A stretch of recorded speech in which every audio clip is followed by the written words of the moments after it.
Good afternoon. Welcome to UK Column News. It's just after 1 o'clock. It's Monday, the 24th of March 2014. I'm your host this afternoon, Brian Gerrish. With me in the studio, Mike Robinson. Afternoon. I'm a bit sad. Everybody's talking about bright skies and sunshine in the chat box. And you'd like to tell the world that Plymouth, England is currently freezing cold, grey, rainy and drizzly. More than drizzly, I think. Okay, well, it's pretty gloomy here in Plymouth. If you've got better weather in the west and the rest of the country, enjoy it while you can. Well, we're going to kick off this week with a pretty hard look at what's really happening around politics in Britain, and the information is beginning to come to the surface across mainstream press and media very quickly. We thought we'd encapsulate part of it by having a look at a diagram of the sheer corrupt criminal organisation which is really running the country. So politics is real people, and here we've got a selection of probably some of the most untrustworthy politicians in the Western Hemisphere. Of course, Cameron, Clegg and Miliband, but their predecessors, Blair and Brown, of course, also responsible for much of what's been happening.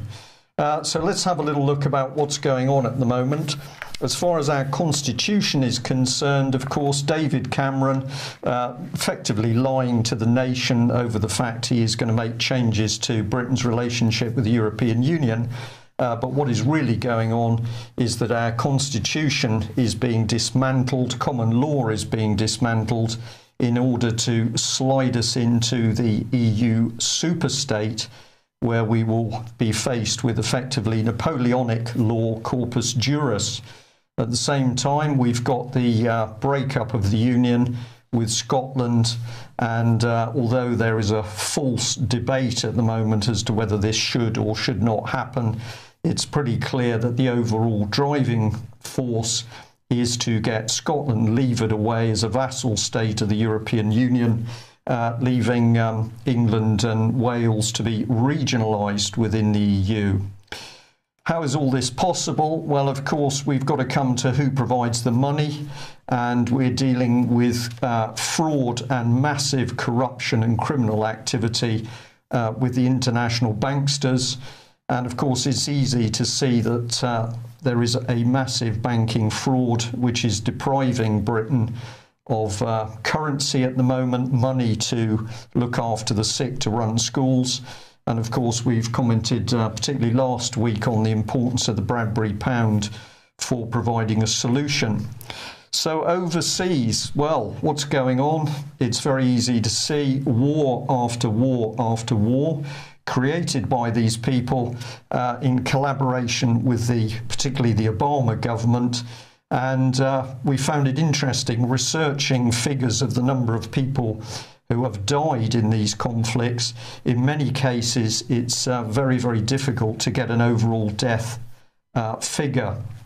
So these are estimates. Some of the estimates are much higher, but in some cases we haven't even got a reliable total, such as in Afghanistan. So this is a 50,000, a very, very rough estimate by the UK column.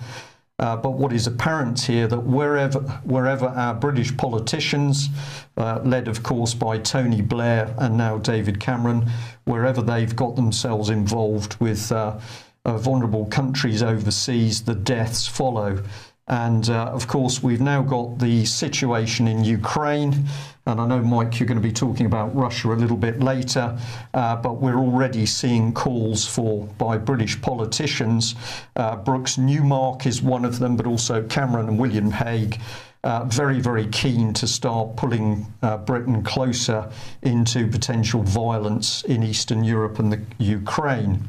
So whilst our attention is directed to the overseas wars, these same very dubious politicians are now ripping into domestic policy.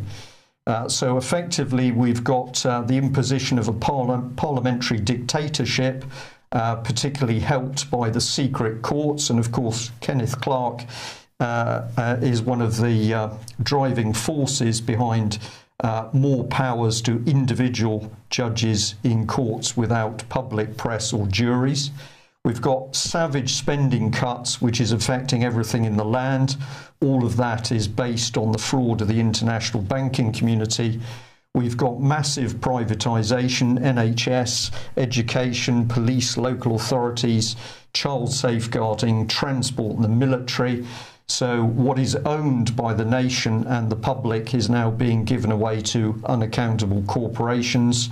We've got a creation of the unaccountable third sector of so-called stakeholders, which now include charities such as political charity, common purpose, and non-government organisations.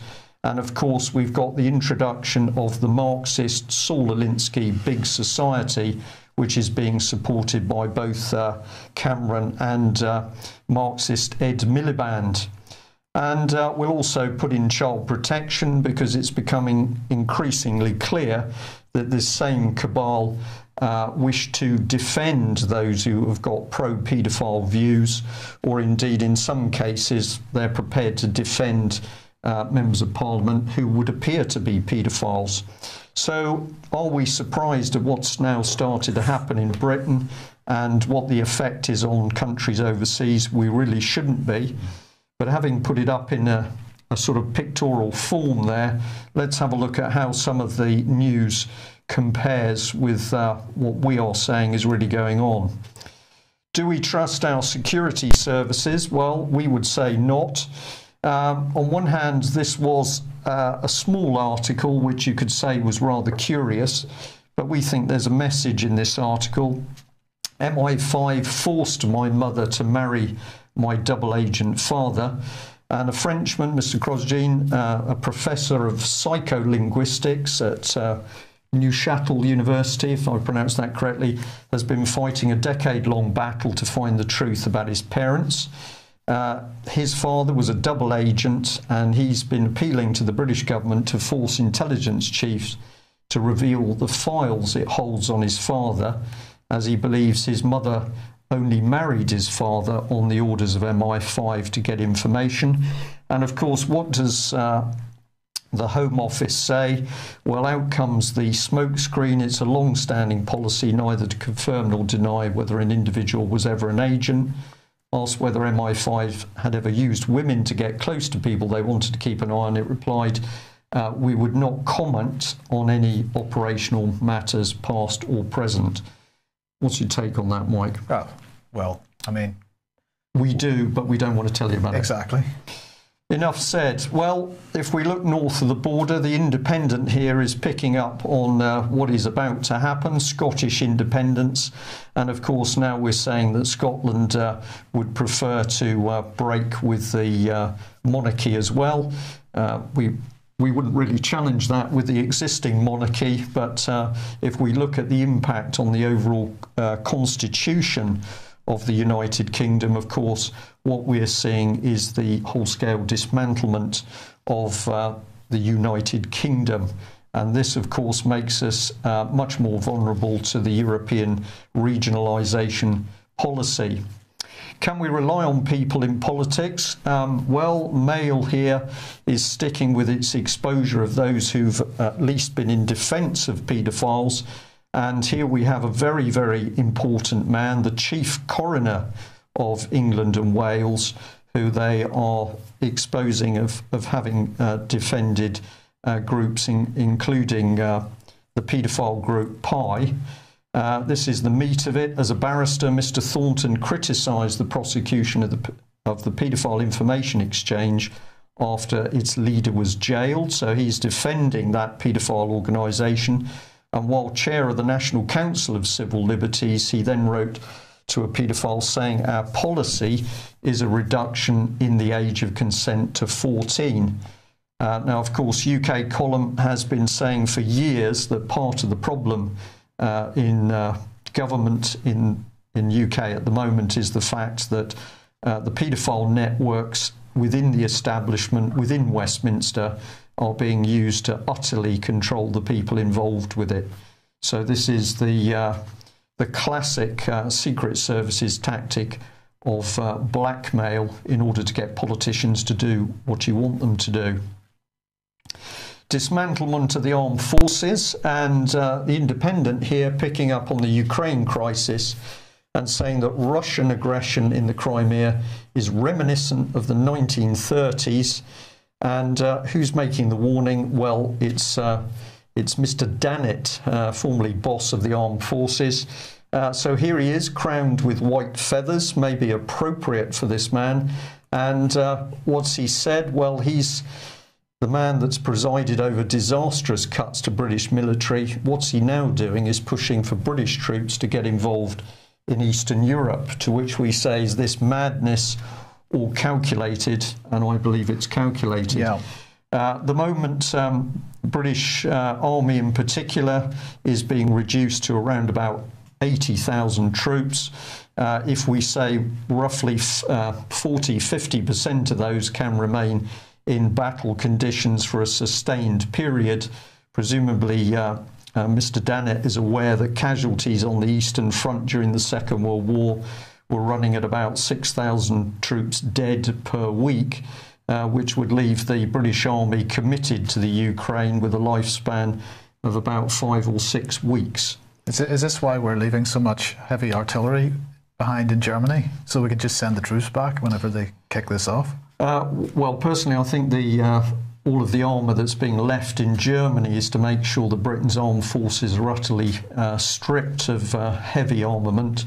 But of course, the real danger in putting large number of troops overseas is if there was then to be some form of civil disturbance at home. Presumably David Cameron would be rapidly calling for European troops to come in order to assist British police on the streets. So whether or not Mr. Danett actually knows what he's talking about, perhaps he should get rid of the white feathers and start to really think about who is causing the damage to UK at the moment. Well, take us into Russia. Well, actually, this is Wicked Willie, because he's been writing in the Telegraph over the weekend. He says Russia faces global isolation again. I'll just read a bit of what he says. Those Russians who feel temporarily victorious do not realise how much their country has to lose. This week, European nations adopted unprecedented sanctions on Russia.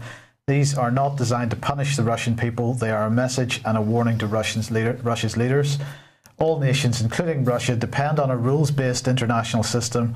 For those rules to remain credible, there must be costs attached to breaking international agreements. Does that include invading countries without the agreement of the Security Council? Probably not, Mike, no. Well, because Hague's been quite happy to do that in the past. If we do not defend these principles in Ukraine, they will be threatened elsewhere and in Europe and the world. There is a pattern emerging of Russia taking advantage of frozen conflicts from Transnistria to South Ossetia and seeking to impair the ability of countries to chart an independent future.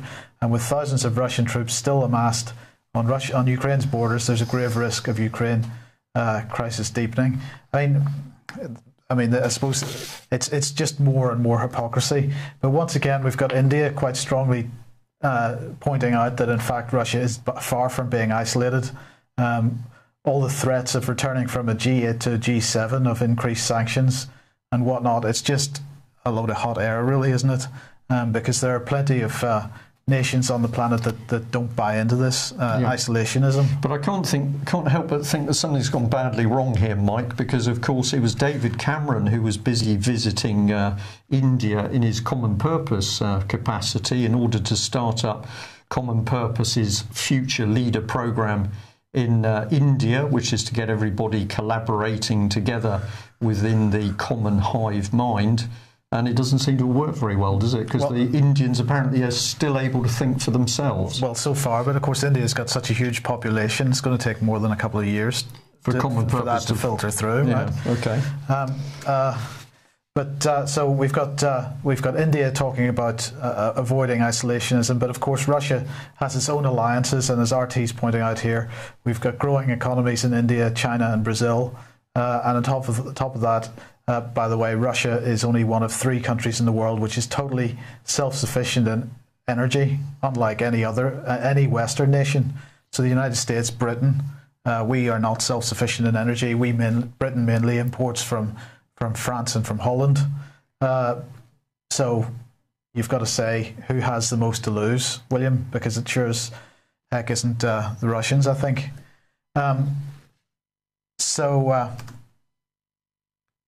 This I thought was quite an amusing little story in RT. It's a bit of a spin on what was actually published in the Sun, because Lord Ashcroft, the former Tory deputy chairman, has commissioned a survey for the Sun aimed at understanding public opinion of the EU. He published the results in a report in the Sun on Sunday called Europe on Trial: Public Opinion in Britain's Relationship with the EU. But in this little RT version of it, they're obviously focusing on the Russian thing, and they're kind of gloating a little bit, I suppose, because one of the things that they're pointing out is that one of the survey questions asked people to give gave people a list of 27 countries and asked them to score each country between 1 and 10 in terms of how favourably they viewed them. Canada came top, Sweden was second, Switzerland and Norway.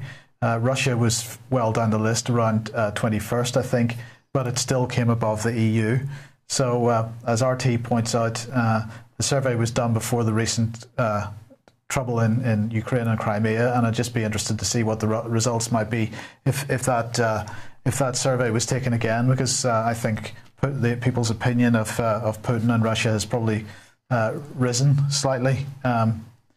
I mean, higher than the EU 3 or 4 weeks ago. It says a lot for Cameron Clegg's wishes to have people remain.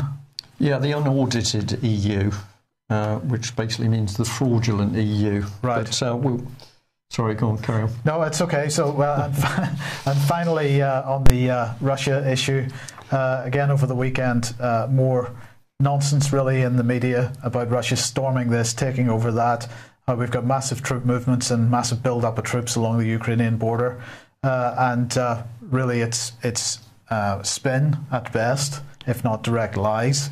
So Russia absolutely denying that there's any massive build-up of troops along the Ukrainian border. Russia is observing all international agreements on troop limits in regions bordering Ukraine, and that's according to Anatoly Antonov, the Russian deputy defense minister. And he's saying that any foreign inspectors that want to come and confirm that can do so. But of course, we're not sending anybody in anymore because we've all cut off our military relations with Russia. And so there's nobody actually going into the country to see what's actually going on. He said Russian armed forces are not undertaking any undeclared military activity that would threaten the security of neighbouring countries. So it seems that at the moment, Brian, Russia can't even move a single man, a single troop, without the West shouting about some kind of invasion. Well, of course, because we've got to ramp up the rhetoric as they've done in Iraq and Afghanistan and Libya. So we're just now seeing that Putin and the Russian people are the target of the rhetoric and the propaganda. But I must say it's becoming pretty obvious what we're looking at here. That's why I suggested perhaps if Ashcroft ran his poll again, he might get different results. Well, that's true. In fact, I'm going to say a bit more about that poll because I decided to pick out some of the words. So we'll have a look at the sort of language Mr. Ashcroft was using. Well, if the situation in the Ukraine is getting ever more dangerous as a result of our extremely dangerous British politicians, we should also consider Syria. And as we've been saying over many weeks, of course, now the risk of a missile strike's receded, the fun has gone out of it, the BBC doesn't really want to report anymore, and so it's left to, I think, very, very brave groups on the ground in Syria who've been desperately trying to report the ongoing civilian casualties of what is now a major conflict within the country. But in the background, we've had the talk of the destruction of Syria's chemical weapons. And the Independent here picking up on this, a third of the most dangerous weapons have been destroyed, including all mustard gas ahead of final UN deadline. Now, what's interesting about this is, in all other respects, Syria is a no-go area. We know that there's insufficient food, there's insufficient medical supplies getting in, there's a total lack of proper medical and hospital care on the ground. So Syria is a war zone, but we are led to believe that vast amounts of chemical weapons have now been removed by the UN to be destroyed. And we're going to suggest that something does not stack up about this story. Well, here's the beautiful blonde, Sigrid Kaag, the Dutch diplomat who's been chosen by the UN to oversee the operations. Of course, if we look into her background, she has absolutely no qualifications whatsoever in order to be running a team of hundreds of weapons experts, or indeed running teams doing this particularly dangerous job in the middle of a war zone. So who is she? And why was she chosen? We don't really know, but we were interested to see that according to Wiki, part of her background is at Exeter University. Well, what sort of thing's been said in this article? She's saying no more excuses. That's the message. She said that they've got to get rid of some 13,000 tons of chemical weapons. And we've added to that they're also going to dismantle 26 chemical weapon production sites. Now, if there's any chemical weapons experts out there or ex-military people who've been involved with chemical weapons, the UK column will be extremely interested in hearing your response to this allegation that Assad was sitting on 13,000 tons of chemical weapons, and that the UN has been able to ship out a large proportion of those 13,000 tons on trucks in the middle of a war zone. What else is being said? Well, they're going to keep up the pace to make sure that they achieve the deadline. And here we are. To date, more than half the chemical weapons stock has been removed. So we're led to believe that 6,500 tons has been moved out of the country. And this woman is running this venture so that it's only 1 week behind schedule. Do I believe a word of this report? I have to say I don't. Well, let's have a look at the lady. Here's Wikipedia, and her qualification for doing what she's doing is a Master of Philosophy and International Relations, where she worked in the Middle East. But she started off at the University of Exeter. She's also got a Master's in International Relations from St Antony's College, University of Oxford. She then works with the Dutch Ministry of Foreign Affairs and the UN, but she's also spent time with Royal Dutch Shell. So I don't know what other people make about this, but my background says to me that this story just does not stack up. This is another of the major players, Ahmed Ousmoukou, Director General of the UN's Organisation for Cleaning Up Chemical Weapons, Organisation for the Prohibition of Chemical Weapons. And the report here from the Mail is talking, which is a historic report going back to November 2013, was talking about how the weapons were to be removed by Syria, how the US was going to take a lead in destroying the weapons. But in the text is something rather interesting, because it says, since then, OPCW is scrambling to meet ambitious deadlines for disarming and destroying Syria's estimated 1,300-ton arsenal. So either the newspapers are totally wrong in their reports, or the newspapers are actually reporting erroneous figures, which are presumably being pumped straight into the international media by the United Nations. And if we go a little bit further in this 2013 report, they're also saying they want to get rid of nearly 800 tons of dual-use chemicals, many of which are common industrial chemicals. So presumably they're going to strip Syria of all the nitrates which they might need for the farming industry, on the basis that they could be building chemical weapons out of them.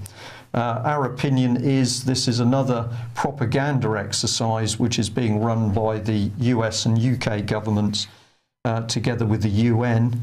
And of course there has still been not a shred of factual evidence published by the UN or other authorities proving that the so-called chemical attack in Syria was indeed carried out by Assad and government forces. Pretty extraordinary stuff. Meanwhile, on the border, the Telegraph here crowing that Turkey has shot down another Syrian fighter, and they're saying this is a reminder of the risks of spillover from the conflict. But when we get into this article by Richard Spencer, what he's actually saying is, well, you know, we need to think about this, because if Syria was silly enough to attack Turkey, then the NATO rules could come in and we're sucked into it. But luckily, Syria's not going to be brave enough to attack Turkey. My question is, which side of the border was the Syrian aircraft when it was shot down? And of course, the Telegraph simply fails to tell us. Or even ask the question. Indeed. Yeah. Well, so as everybody's watching Ukraine and Syria and Russia, things continue to move in the Asian arena. Theatre, is theatre a good word for it? Perhaps it is. Another war zone, potentially war zone. Indeed. So the Obama administration is now placing drones in Japan. This is a Global Hawk surveillance drone. This is the first time this type of equipment has gone to Japan. 2 aircraft and about 40 personnel will go from Guam in May for a six-month deployment. So the question is, who are they going to be spying on while they're there, do you think? China? Quite possibly. Yeah.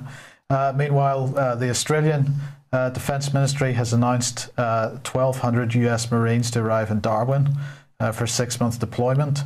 And a guided missile submarine, USS Michigan, is with 154 Tomahawk cruise missiles, is going to make a port call in the Philippines.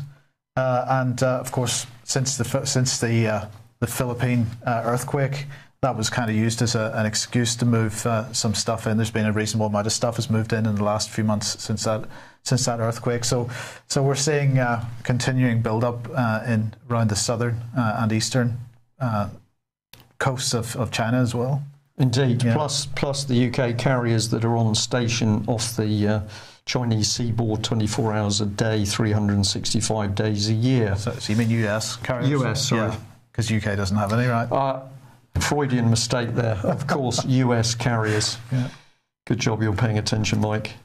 Right, well, what sort of people are governing the country are involved with our Conservative government, and the Independent hitting the nail on the head here with Conservative peer Lord Blencathra. And basically what they're picking up is that it would appear he's been operating a lobbying contract for tax haven Cayman Islands. So where does all the money go from the rich and famous and our politicians? Well, it goes to places like the Cayman Island where it can be kept out of sight of the tax man. And basically he denied that he'd ever lobbied MPs and peers on behalf of a Caribbean tax haven, but the paper is revealing he'd signed a $12,000 a month contract that stated he would do so. So he's either lying or he's committed fraud.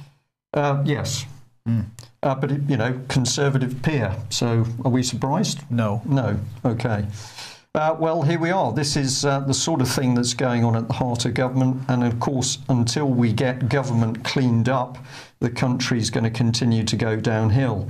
So we just bring you back to the Russian today. UK views Russia more positively than the EU poll. Because it was Lord Ashcroft is the man who's making all the comments. And here we go. But those who say the whole country is clamouring for a referendum on Europe are wrong. Some certainly think it's the greatest question of our time.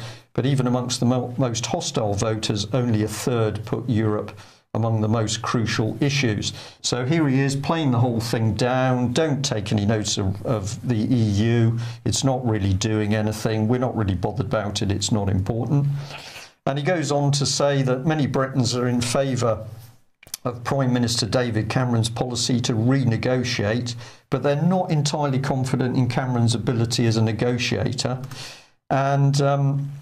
And then basically most of the pessimists think other countries will not be prepared to make concessions to Britain, however well the PM argues the case. and he concludes that his poll was indicative of public uncertainty and a need for reassurance over Britain's possible future outside the EU. Well, what we just really picked up is the language. If you have a view on the European Union, you're a hostile voter. Basically, many Britons are in favour of the Prime Minister, except the majority, of course, who are not in favour of him at all. If you're challenging the EU, you are a pessimist. And if you think that Britain could operate alone as a nation state, as of course it has done for hundreds of years, well, we need to reassure you, because you're obviously worried. So highly manipulative language, I think, here by Lord Ashcroft. Yeah, but it's all based on the lie, isn't it, that the situation can be renegotiated? Because, of course, we've entered into treaties, contracts with multiple other nations. So yeah, we can't just renegotiate, well, that means throwing out the treaty and signing a new treaty, which isn't going to happen. We couldn't renegotiate, but we could put two fingers up and walk away, and the problem will be solved overnight. Yes. With the Bradbury pound. Okay, can we rely on the police? Well, we don't think so. And the Mail here really bringing the truth home with a major article on the truth over corruption files that the police shredded. So a secret memo has revealed that officers trafficked drugs, faked evidence and took bribes. But oh dear, all of this evidence has actually been shredded. And the Metropolitan Police Commissioner, Bernard Hogan-Howe, is going to face MPs to explain the shredding. This is going to be interesting to watch because, of course, it's recently been Britain's Tory party that has removed information from its own website. So, but let's not forget the Bank of England doing the same over the financial crash. So this seems to be an institutional policy now. Of course, you don't want the truth coming up to the surface, and of course the Cook tapes disappearing, as Bill Maloney has been saying quite forcefully to Nick Clegg and other members of the mainstream media. So, corruption in the police, corruption in our politicians, is this accidental? We don't think so. It's created. And at a more local level, we're starting to see an increasingly dictatorial policy being run by local authorities. And The Independent here with a story which many will just say is a sad story. Two horses escape. They end up in a park. Where the local council regards them as a potential threat to life. And the net result is the horses are chased around this area by a man with a gun on a quad bike who obviously terrifies them further, and then he simply shoots the horses. But let's have a look at what the council says. Rebecca Emmett, head of regulatory services, said the horses had to be killed as they were a danger to the public. Two unregistered stray horses which were galloping unsupervised in the country park were put down following a 4-hour attempt by the police and the district council to capture them. They were in immediate danger to dog walkers and to children, and they could have strayed onto the roads. But of course other people had a different view. The manager at the local riding centre said that he didn't understand why the council or police didn't ask for professional help. The reason people are so angry is because they didn't even bother to tranquilise them. That's what he told the Mail. And, sorry, there's a repeated word there. The RSPCA said that they'd not actually been contacted by the council. We spoke to the council this morning and tried to speak to Rebecca Emmett, but apparently she's off sick. I wonder whether that's the result of her decision to have two perfectly healthy animals put down because they were a danger. This is the 21st century and we can't catch a horse. We can't catch a horse. Very dangerous things. We needed to call in armed police. It's a wonder they didn't use automatic weapons on them. But of course, we're starting now with the story of putting down horses. Later on, Mike, you're going to finish the day with government plans to put down people. And life's getting tough. It's taken an article here to say to people, well, if you're going to be taxed for your bedroom, there is hope for you because there's still a loophole. And if you get in on the loophole, maybe you'll be able to claim some of your money back. To qualify, the previous tenant must have left the dwelling, been imprisoned or died, and the relative or family member must have claimed housing benefit within 4 weeks of this happening. So well done, the Conservative government. You're making sure that people get what they're due, provided somebody's left the dwelling, been imprisoned or died. Is it the same in Russia? The people we talk to say it isn't. We'll leave you to think about that. And here we are with the Mail and a story that 4 in 10 children are failing to connect with mum and dad. It's poor parenting. Here we have the blame put on parents who are probably working 24 hours a day to survive. Yeah, exactly. I mean, poor parenting. Poor parenting. And the poor parenting is going to hold children back at school and cause behavioural problems. So it's a pretty hard-hitting article. It's a big attack on parents. Well, where's it come from? Well, it's come from the Sutton Trust. And if you want to go and have a look at the Sutton Trust, you'll find that in a big box talking about our work is, oh dear, it's support by David Cameron. The Sutton Trust really is what you yourselves say, not just a think tank, but a do tank. Not just leading thought, but leading action. And the whole thing is praised by David Cameron, Prime Minister. So really the attack on the families is coming from David Cameron.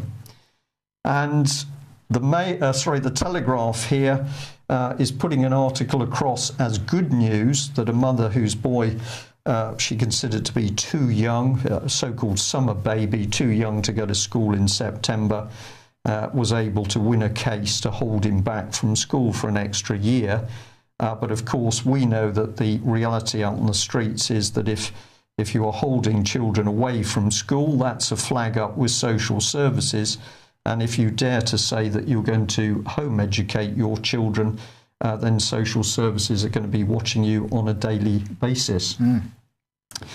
We're not allowed to be able to eat as we might desire. And in Liverpool, they're going to ban people from eating fish and chips and other foods with their fingers, and you're going to have to use plates and knives and forks. So this was part of the actual article. Council killjoys want to ban chip shop punters from eating with their fingers, and chiefs at Liverpool City Council came up with a bonkers idea which has been slammed as health and safety gone mad by locals. Well, what does the council say? They said the move was intended to tackle city centre littering, but look at the real language. He said, we don't want people buying chips, eating them outside and then dropping their litter. We don't want them. So who's in charge? The local council in Liverpool, at least, is not there to serve the people and to clear up their litter, which is what you pay your council tax for. The local council is there to tell people what they can and can't eat on the streets and how they can and can't eat it. Brilliant. And we've got further attacks on the families here with 2 little boys being shown in the papers, and they've been taken around a number of adoption parties, but they can't actually get any parents for them. So the whole article, of course, is ramping up adoption and the massive profits that that's bringing to local authorities.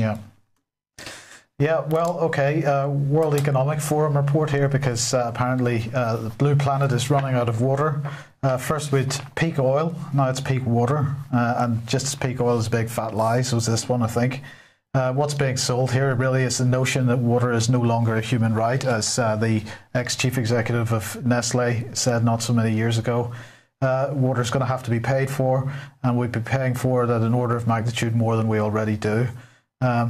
It's interesting that those who regularly attend the World Economic Forum are by and large pro-fracking. So you got to say perhaps there's a bit of an agenda here, turn water into a profit centre through scarcity. Yeah? Absolutely, yeah. And happening very quickly. Right, so a bit more on the budget here, because Osborne now being accused of handing out a secret tax cut to the big banks. Now this is to do with the so-called bank levy. And this was introduced in June 2010 by the UK government, an annual tax on the value of all debts of UK banks. There are some exemptions to what's classed or the type of debt that's considered by this. But at the time, they hoped that this bank levy would bring in £2.5 billion a year to the Treasury. But they've clearly decided that enough is enough, and they're trying to rewind this levy. This report here from the Telegraph saying that Barclays and HSBC could see their levy charges fall by a combined total of £300 million if they go ahead with the plans. They're basically going to switch to a new system where the tax of an individual bank is capped at an upper limit. And so the aim of the levy was to reduce the risks that banks take, because it's the riskier debts were mainly subject to the tax.